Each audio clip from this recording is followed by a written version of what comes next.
जय हिंद दोस्तों, मैं शुभम आप सभी का एक बार फिर से स्वागत करता हूं आपके अपने YouTube channel HD dream institute में। आशा करता हूं आप स्वस्थ होंगे, मस्त होंगे और जबरदस्त तरीके से अपनी पढ़ाई भी कर रहे होंगे। तो बिना किसी देर के चलते हैं आज के क्वेश्चंस की तरफ। क्वेश्चंस पे जाने से पहले मैं आपको बता देना चाहता हूं कि ये जो क्लास है, आप अगर MPSI की तैयारी कर रहे हैं उसके लिए बहुत ही ज्यादा महत्वपूर्ण ये क्लास रहने वाली है। GK GS जिस भी परीक्षा में आता है, सभी परीक्षाओं के लिए ये उपयोगी क्लास रहने वाली है। तो बिना किसी देर के चलते हैं आज के प्रश्नों को देख लेते हैं और उसको हम फटाफट से आंसर करने का प्रयास करते हैं।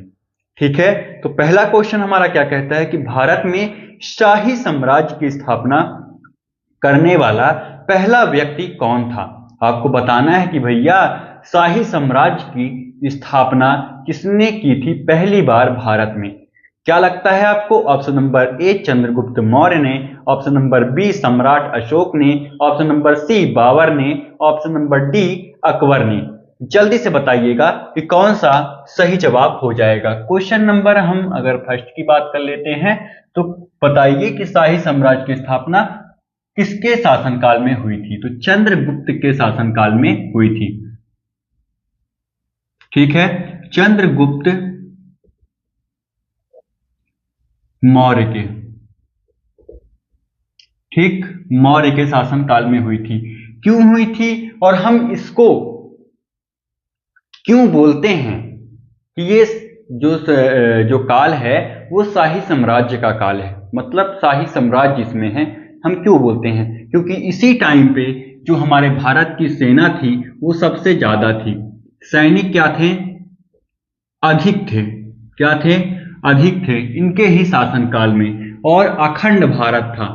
ठीक है, जिस अखंड भारत की हम कल्पना कई वर्षों से कर रहे हैं, इनके काल में क्या था? अखंड भारत था। ठीक,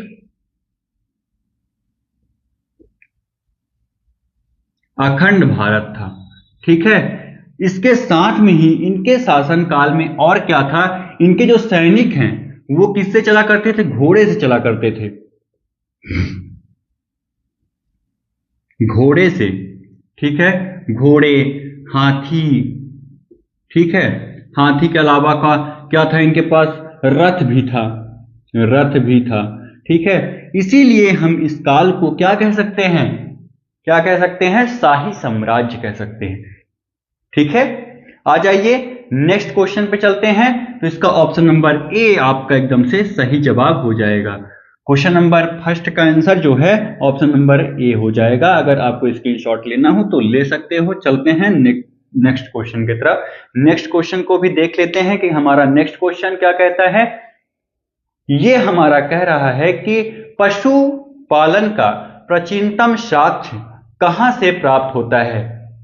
बगौर से प्राप्त होता है, कालीबंगा से प्राप्त होता है, गंगारिया से प्राप्त होता है, या फिर इनमें से कोई भी नहीं। तो जल्दी से बता दीजिएगा कौन सा इसमें से सही जवाब हो जाएगा। अगर हम बात करते हैं कालीबंगा की, कालीबंगा की अगर हम बात कर लेते हैं तो कालीबंगा में क्या मिले थे? चूड़ी मिली थी। क्या मिली थी? चूड़ी के साक्ष्य मिले थे। चूड़ी के साक्ष्य मिले थे। जुते हुए खेत मिले थे। जुते हुए खेत मिले थे। ठीक है, तो आपका कौन सा सही जवाब हो जाएगा? तो बागौर एकदम से आपका सही जवाब होगा, जो आपको ऑप्शन नंबर ए में देखने के लिए मिल रहा होगा। बागौर आपका एकदम से सही जवाब होगा, जो आपको ऑप्शन नंबर ए और क्वेश्चन नंबर 2 का ऑप्शन नंबर ए एकदम से सही जवाब हो जाएगा। आ जाइए नेक्स्ट क्वेश्चन की तरफ चलते हैं। तो नेक्स्ट क्वेश्चन हमारा क्या कहता है कि भैया ये बता दो कि अशोक के शिलालेखों की भाषा क्या थी। अशोक के शिलालेखों की भाषा क्या थी, आपसे ये पूछा गया है। जल्दी से बता दीजिएगा कौन सा इसमें से सही जवाब होगा।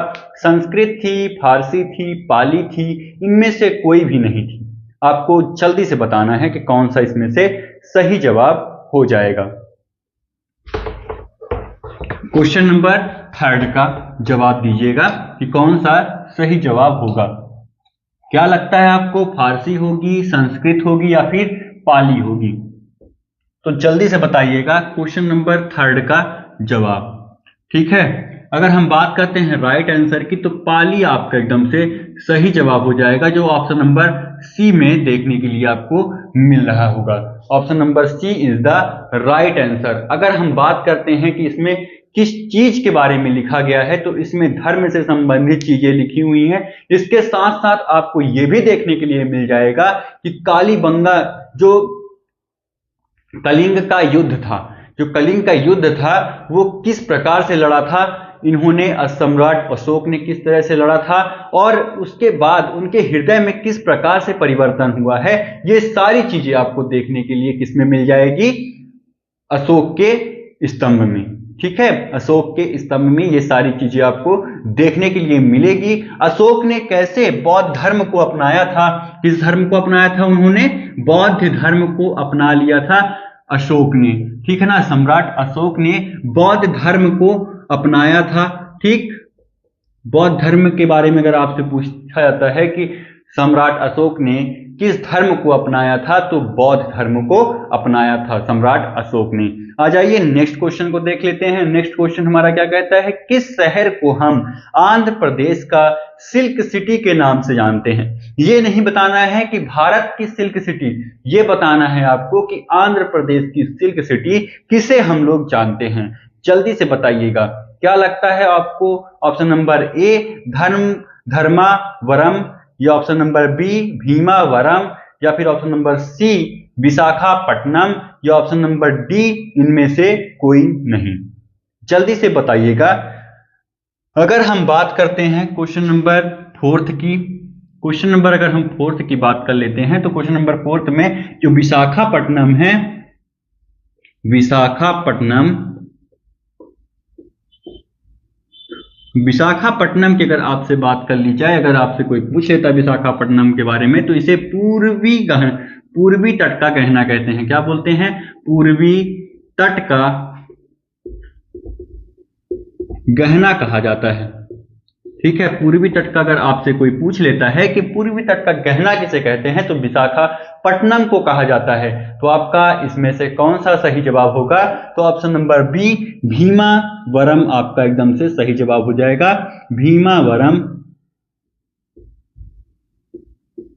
भीमावरम आपका एकदम से सही जवाब हो जाएगा, जो आपको ऑप्शन नंबर बी में देखने के लिए मिल रहा होगा। आ जाइए नेक्स्ट क्वेश्चन देखते हैं। तो नेक्स्ट क्वेश्चन हमारा क्या कहता है, बुनकरों का शहर किस शहर को कहा जाता है? बुनकरों का शहर किस शहर को कहा जाता है? ऑप्शंस देख लीजिएगा, क्योंकि ऑप्शन में ही क्या छिपा हुआ है, आंसर छिपा हुआ है।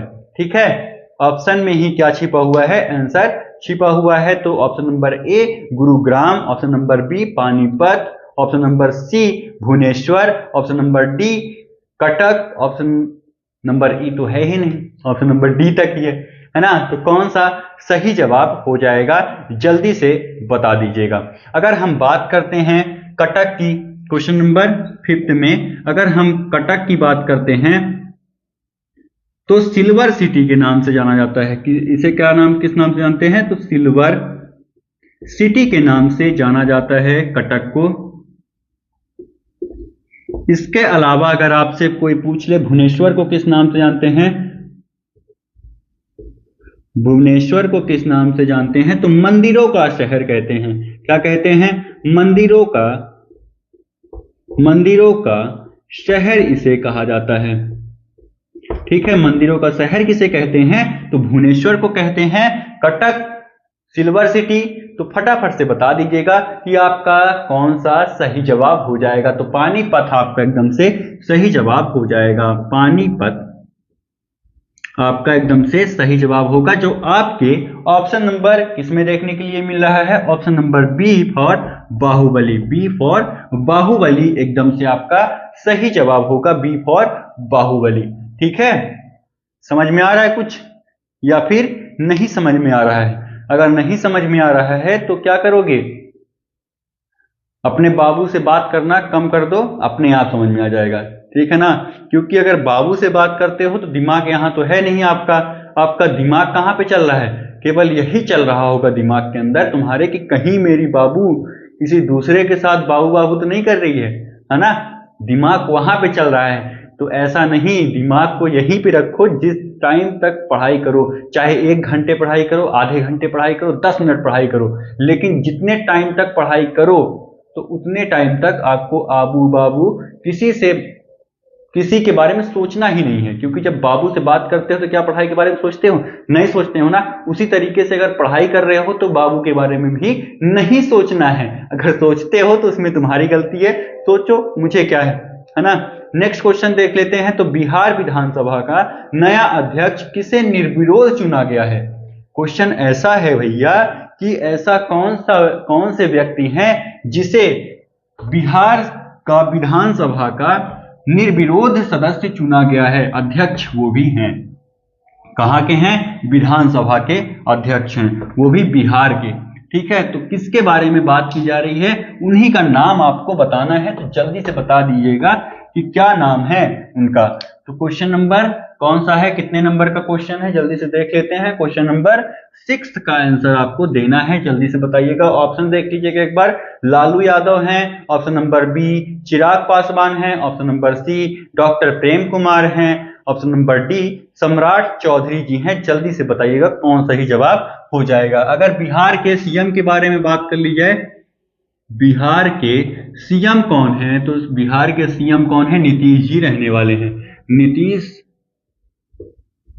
नीतीश जी आपके एकदम से सही जवाब होंगे। इसके बाद अगर बात कर ली जाए ये किस पार्टी से बिलोंग करते हैं, तो जेडीयू से बिलोंग करते हैं।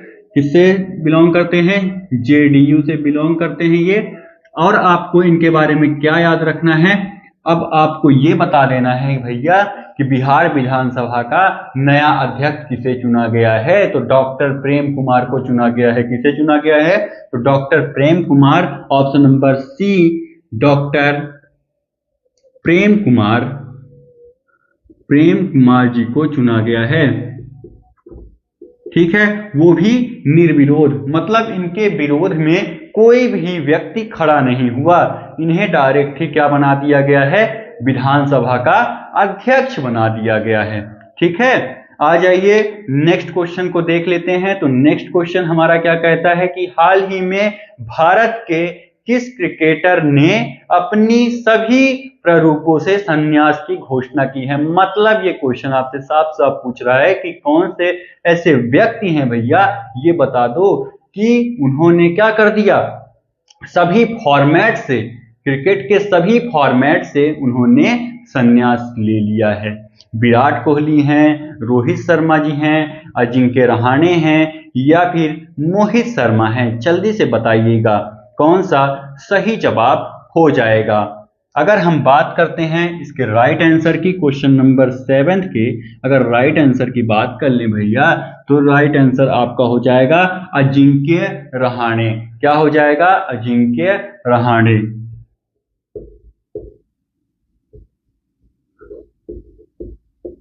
अजिंक्य रहाणे आपका एकदम से सही जवाब हो जाएगा। इन्होंने क्या किया है? 15 शतक लगाए हैं।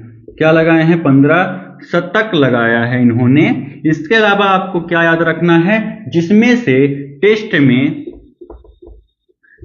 में इन्होंने 12 शतक लगाए हैं और बाकी के बचे हुए 3 शतक जो हैं इन्होंने 50-50 में लगाया है। 50-50 में इन्होंने 3 शतक को लगाया है। कुल अगर रनों की संख्या अगर हम बात कर लें इनके, तो कुल रनों की संख्या की अगर हम बात करते हैं तो कुल रनों की संख्या कितनी है इनकी?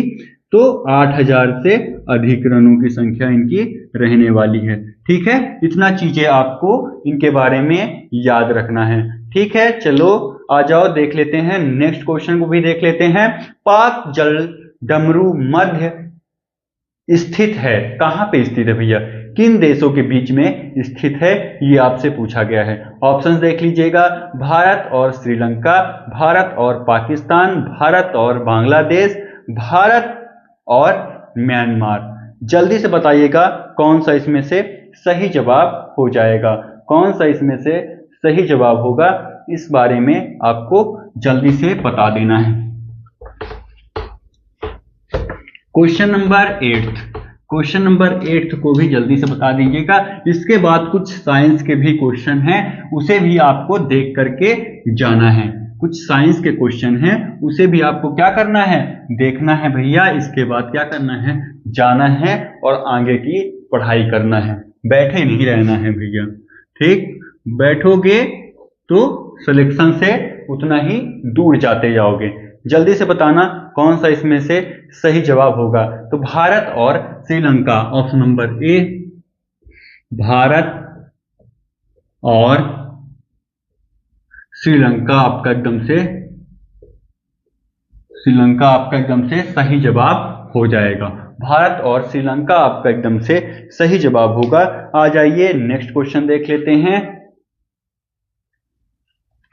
छोलिया नृत्य का संबंध किस राज्य से है? छत्तीसगढ़ से है, ऑप्शन नंबर बी उत्तराखंड से है, ऑप्शन नंबर सी राजस्थान से है, या फिर ऑप्शन नंबर डी उड़ीसा से है। जल्दी से बताइएगा कौन सा सही जवाब हो जाएगा। जल्दी से आपको बताना है।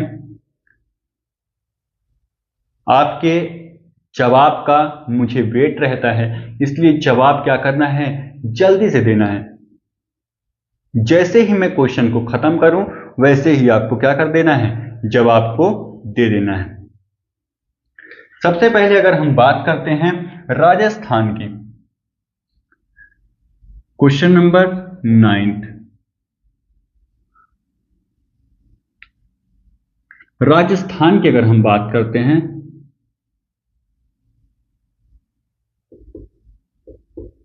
राजस्थान की अगर हम बात कर लें भैया, तो राजस्थान में कच्छी घोड़ी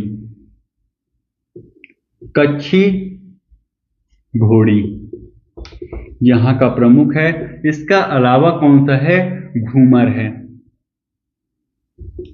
क्या है, घूमर रहने वाला है।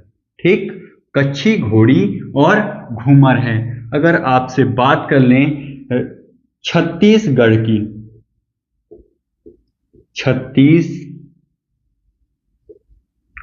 अगर आपसे बात कर ली जाए तो छत्तीसगढ़ का कौन कौन सा है, तो राउत नाच है। क्या है, राउत नाच। उड़ीसा की अगर आपसे बात कर ले, तो कौन सा है, जल्दी से बताइएगा। उड़ीसा की अगर आपसे बात कर ले तो कौन सा है, जल्दी से आपको बता देना है। उड़ीसा का कौन सा है, जल्दी से आपको बता देना है। तो कौन सा है, बाघ नाच है। क्या है, बाघ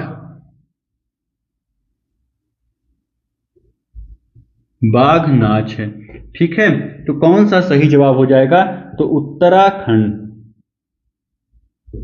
उत्तराखंड आपका एकदम से सही जवाब हो जाएगा। जो आपके ऑप्शन नंबर किसमें देखने के लिए मिल रहा है, ऑप्शन नंबर बी एकदम से आपका सही जवाब हो जाएगा। ऑप्शन नंबर बी आपका एकदम से सही जवाब हो जाएगा। अच्छा ये बताइएगा कर्मा कहाँ का रहने वाला है, तो कर्मा आपका कहाँ का रहने वाला है, कर्मा भी आपका रहेगा, ये कहाँ का, छत्तीसगढ़ का ये भी है। ठीक है ना, कर्मा कहाँ का है, तो छत्तीसगढ़ का ही है।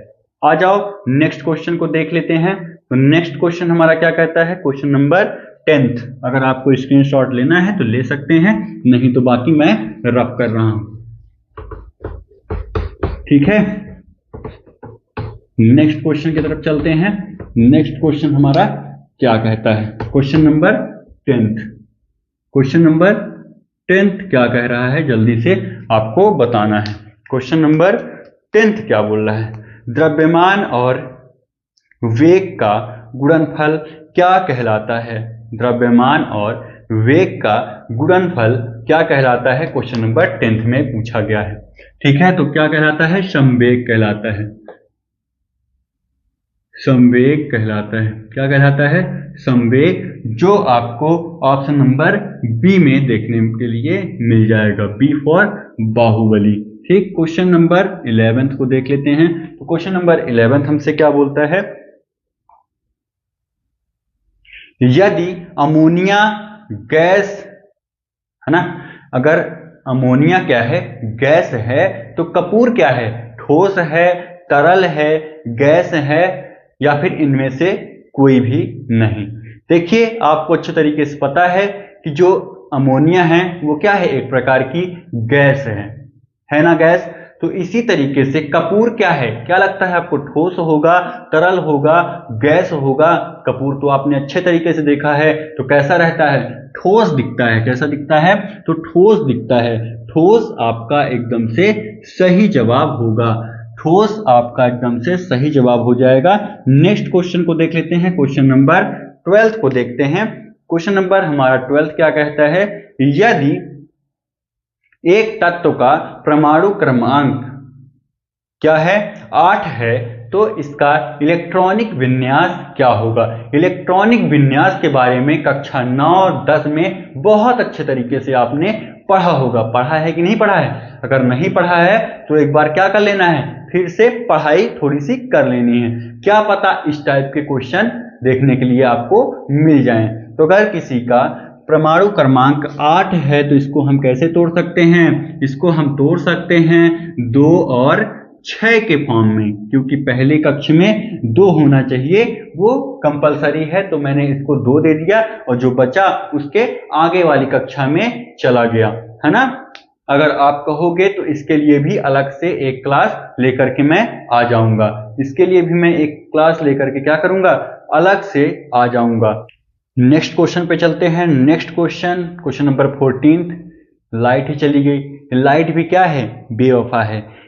बेवफाओं के लिए मैं कुछ कहना चाहूंगा कि बेवजह बेवफाओं को हमने याद किया।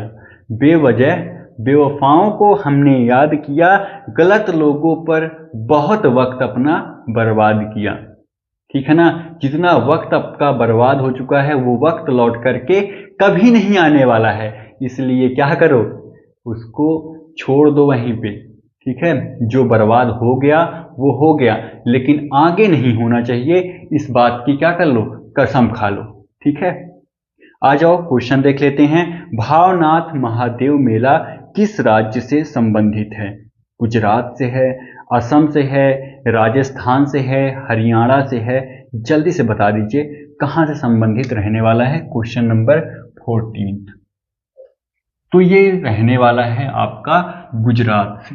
कहां से रहने वाला है, गुजरात से आपका एकदम से सही जवाब हो जाएगा। Gujarat is the right answer. Next question पे चलते हैं। क्वेश्चन नंबर 15 को भी देख लेते हैं जल्दी से। क्योंकि लाइट नहीं है, थोड़ी सी प्रॉब्लम हो रही है आपको, मुझे देखने में ही प्रॉब्लम हो रही होगी, तो 1-2 क्वेश्चन बचे हुए हैं, उसको भी जल्दी से अपन कर लेते हैं। विश्व बैंक का मुख्यालय कहाँ स्थित है? भारत में है, चीन में है, संयुक्त राज्य अमेरिका में है, या फिर श्रीलंका में है? तो भैया कहाँ पे है, जल्दी से बताइएगा। तो ऑप्शन नंबर सी, संयुक्त राज्य अमेरिका। अमेरिका आपका एकदम से सही जवाब हो जाएगा। अमेरिका आपका एकदम सही जवाब हो जाएगा, जो आपको ऑप्शन नंबर सी में देखने के लिए मिल रहा होगा। अगर क्लास अच्छी लगे तो ज़्यादा से ज़्यादा लोगों तक क्लास को शेयर करना है। मिलते हैं नेक्स्ट क्लास में, तब तक के लिए जय हिंद, जय भारत।